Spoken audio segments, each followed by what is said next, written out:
Okay, sketching tan graphs, 14R. So, we've figured out what sine looks like, we've figured out what cos looks like. This has been a separate idea now, and we'll see why pretty shortly. We want to figure out what tan looks like. Alright, well, remembering that one way to think of tan geometrically, I've got my unit circle, whatever my angle is, I keep that going until it hits the tangent of the circle, the length of that tangent, that's tan. There are other ways of doing it as well, but that's the one that I'm going to use. Okay, well, first things first, are there nice easy values for tan? Well yeah, tan of 0 is 0, fantastic. Let's plot him in. Beautiful. Are there other easy values? Well yeah, if I go over to pi, tan of pi is also 0, fantastic. Are there any others? Yeah, also 2 pi. Cool, and we can extend that same logic to the other side. Fantastic. Okay, are there any other easy things? Well, if we go to pi on 4, pi on 4, we get 1. Okay, well, where's that? I'm going to make this super rough and say this counts as 1. Okay, that's 1. Great. Alright, and it's going to be negative 1. Okay, if I was to go over to this quadrant, okay, that's now going to be negative 1. Okay, well, that's going to be 3/4 of pi, which would be there. So that's about there somewhere. Cool. Okay, well, I can continue that pattern, remembering that this is negative for tan, this is positive for tan. So in the third quadrant, I get positive again. And similar story in the fourth. Is negative round about there. Okay, well this looks like it goes up and down or something. Can we keep going? What other interesting things do we have? Well, if we think about this for a second, it's the length of this line that we're measuring. So as we go up higher and higher and higher, this thing should go up further and further and further. Alright, what happens at pi on 2? We get undefined. Well, that's a slight problem. Well, something interesting happens here. Alright, are there other undefined positions? Well, yep, that's all the odd multiples of pi on 2. So we'll put those in, pi on 2. So interesting things happen there, and we can continue the pattern of the ones as well. Is that all of them? Yes. Okay, well this is looking a little bit weird because somehow I've got to go up and then come back down, but this happens in between. What's going on there? Alright, well let's think about this a little bit more. If we're very close to 0, if I change the angle a little bit, this height doesn't change very much at all. But then if I double that, it would increase by more than double in the length. And if I double that again, well this is going to be more than double again. Another way of thinking about it is if I add 1 degree every time, well, obviously my triangle just gets 1 degree wider at this corner, but it has to travel further and further on this tangent in order to keep up. So it has to travel faster and faster and faster just to keep pace with 1 degree. So this thing has to be getting faster and faster and faster. Alright, so this thing has to do something like that. Okay. What if I go backwards? Because this dotted line's been a bit weird. What if I go backwards instead? Well, it's the same thing, just in reverse. So now I'm going lower and lower. It has to go further and further negative, faster and faster just to keep up. So this thing has to go further and further down. Now, you might be forgiven for saying, oh, well, that looks a lot like a cubic. And yes and no. There's several different features, one of which is that this thing has a gradient of 1 through there, so it's actually diagonal through there. And for once my scale isn't absolutely terrible, so yeah, it's not, oh no wait, this is a bit bigger, so this should be a bit further out. Yeah, it's a little bit, but close. Cool, okay great, so we've got this shape, alright. Well what happens in the next bit? Well hang on, we already knew what happened in the next bit because as I go up and around, I just go through the exact same pattern again. So very quickly we come to the realization that we've already drawn it all, we've just got to draw it again. Something like that, something like that. Beautiful, so we have this nice little graph. Alright, well these guys from previous stuff we know are asymptotes. And so all my asymptotes are at all the odd pi on 2s. And the same on the negative. Oops, negative pi on 2. And x is negative 3 pi on 2. And they keep going onward. Beautiful. Okay, great. So we've got our basic tan of x. Okay. Well, I'm going to draw that in black now. So there's our basic. Ooh, that got a little bit wobbly. There's our basic tan of x. Okay, something like that. So this has dramatically different features than that of sine and cos. Okay, well, first things first, what's the period length of this thing? Well, hang on, this thing doesn't take 2 pi to repeat. It repeats every pi. So, period is pi. Cool, alright. Well, the other thing we usually look at is amplitude, which tells us how far from the centre it's deviating. Slight problem, this thing goes off to infinity and negative infinity. So it infinitely has an amplitude of infinity? That seems a bit weird. So maybe we'll just avoid associating an amplitude to it. Alright, but then if we do avoid that, what does this thing do? Well, what did it do before? It effectively just stretched everything in the y direction, dilated by a factor of a. It's exactly what this does as well. So, if I multiply everything by a, everything just goes up and down by a factor of a. And that's all that that'll do. So, very easy to manipulate. That's fine. Boring, in fact. Cool. What's this guy do? Well, it still serves the same purpose. It contracts the period length, but this time we've got period is normally pi. So therefore the period for this guy would be pi divided by n.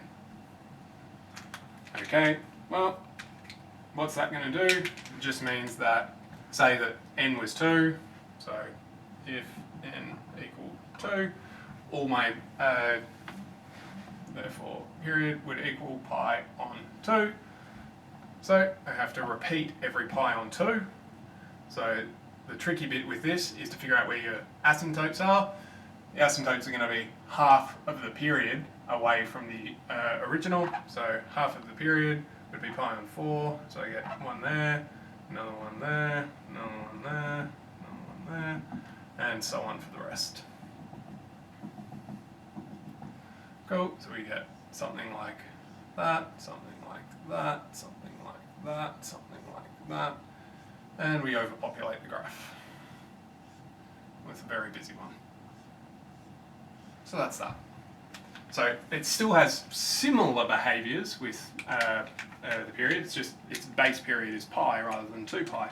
Amplitude doesn't really mean what it used to, but it still is that dilation factor in the y direction. Okay, great. Well, let's draw one completely that's more annoying.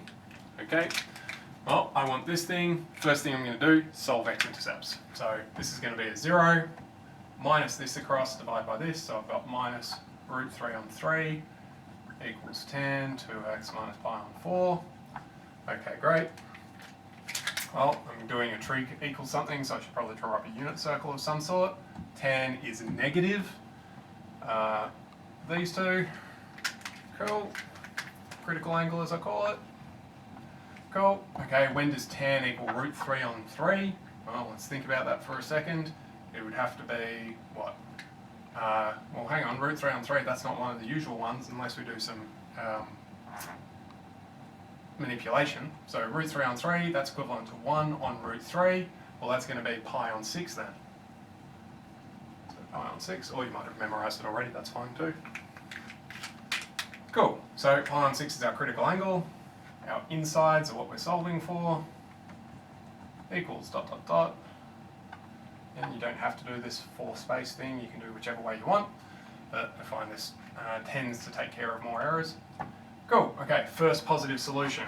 Go from 0 and around, okay, pi on 6 away from here, so 5 pi 6. Keep going, 11 pi on 6. Go backwards, 6. And where am I? 7 pi on 6. Cool, and we can fill that out as far as we want.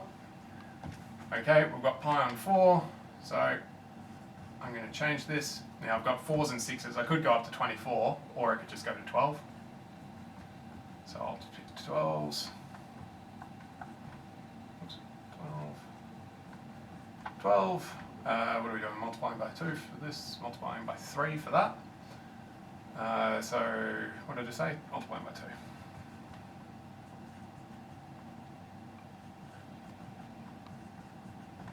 Beautiful, dot, dot, dot. Okie dokie. Well, I want to add 3. Keeping in mind, this is add 3 to this negative, so they're going to collapse. Add 3 becomes positive. Add 3. Add 3.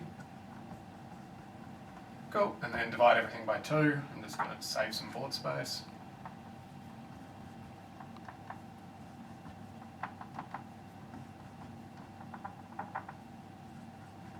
Beautiful, okay.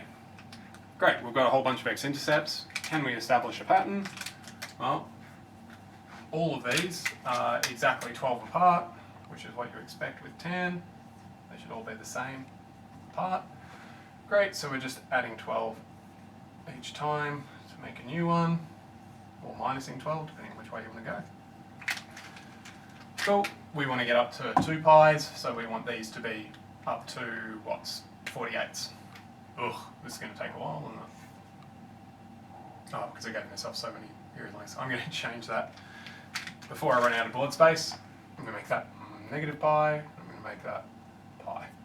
They could ask you to do that many, but you have a book, I have a board, the board's going to run out of space, you don't run out of paper in your book so easily. Beautiful. Okay, so we want to go up to pi, so, okay, we've got minus 12 gives me negative 23 pi on 12, negative 11 pi on 12, x equals pi on 12, 24, whoops. Oh, I've got to keep going, no, that's right, 24. 24, 24, 13 on 24, 15 on 24, too big, so we're going to stop. Fantastic, we've got all our x-intercepts. Okie dokie. Well, we've got this guy, and this is centered on 0, so center it on 0. Okay, well, we've got multiples of 24, okay. Well, I can't be bothered drawing that accurately, so from now on, that's pi, super rough, this is negative pi. Okie dokie. Pi on 24 is going to be way down here somewhere, so that's one of them. 13 pi on 24, well, that's about half, so I should move across about that much, about to there. Cool, this gap should be the same as that gap. This little gap should be the same as that, but I'll move across just to make sure. Yeah, it's pretty close. Cool, so I've got negative 23 pi on 24, negative, 11 pi on 24, pi on 24, and 13 pi on 24. Now, because of exams, you should be putting comma 0 for all of those, but I'm lazy, so I shan't. Cool. Last bit, and what colour am I going to do this in? I'll do it in pink, shall I? No. Do it in red. This tan's red. Cool, so it looks like it does something like... Oh, we never put in our asymptotes. Whoops. Cool. So we should put in our asymptotes in red. Okay, well, asymptotes are always halfway... asymptotes are not necessarily halfway in between. So we have to think about, where does this thing create asymptotes? Well, that's where this breaks down. So in other words, when this inside becomes pi on 2, or 3 pi on 2, or negative pi on 2, so on and so on, this is the easiest, so I'll start with that. So I need, when does the insides equal pi on 2? Not particularly happy with that red at this point. Might grab another one. Ooh, nice. Cool, we want to figure out where that is. Alright, run out of space, go over here. Cool. Add pi on 4, so I've got 2x equals 3 pi on 4. Divide by 2. So we get x is 3 pi on 8. Okay, well I've got everything in 24s, so I might want to switch that over. Well, that gives me 9 pi on 24. Okay, well I need 8 more than this, 4 less than this, so it's about 2/3 of the way through. So about there. Since this thing repeats itself, actually, no, I should count that. Cool. How can we find the other ones? Well, we know that this thing's periodic, and it has a period of, well, we can figure out period that way. So period is going to be pi divided by, in our case, 2, so pi on 2, or alternately 12 on 24, which makes sense because that's the gaps that we were getting before. So we had 3 pi on 8. Asymptote. Cool. Alright. We want to think of this as 9 pi on 24, add 12 to that, so that we get, what, 21? Yep, 21 pi on 24. Well, that's still smaller than this, so where are we? Somewhere, actually, let's think about the scale of this for a second. This is 9 pi on 24, I think I put that a bit too far to the right. So this is about, maybe not, it's not that bad. That's about pi on 2 there, or 12 on 24. Yeah, it's not terrible. So we've got this gap, should be this gap, about there. Yep, that's alright.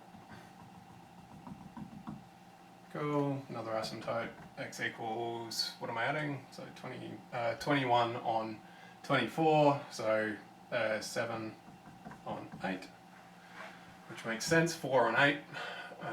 Yep, 4 on 8 is equivalent to those guys, so that's what our gap should be. Cool, so we've got another thing, this should be about that gap there, super rough. Another asymptote at x is negative pi on 8, another gap, something like there. Asymptote x is negative 5 pi on 8. And if we went another one, we'd end up at negative 9 pi on 8, which is too far because we wanted to stop at negative pi. Cool. Okay, so we've got all our asymptotes. Great. Last bit, drawing our graph. So from here, yes, that's fine, we'll do blue then. Okay, from here, it's looking a bit weird because these aren't in the middle of our asymptotes anymore. What's happened? Well, this thing's shifted everything up slightly. So we should get something like that.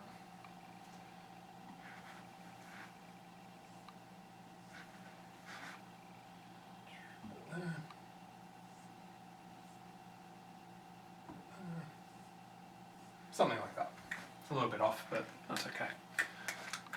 Beautiful. Now, if we don't know how to do the plus C thing, obviously the plus C is going to make it the easiest, but the other way you can do it is think about, oh hang on, is my x-intercept close to the left side, in which case it has to be above. If my x-intercept is close to the right side, then it would have to be below. Last thing, this height was, what was it, root 3. So all of those inflection points are in line with root 3 for y. So that's that. A little bit more fiddly, simply because it doesn't have exactly all the symmetries of before, but it all works out largely the same. If you've got any troubles at all, do give me an email, otherwise, cheerio.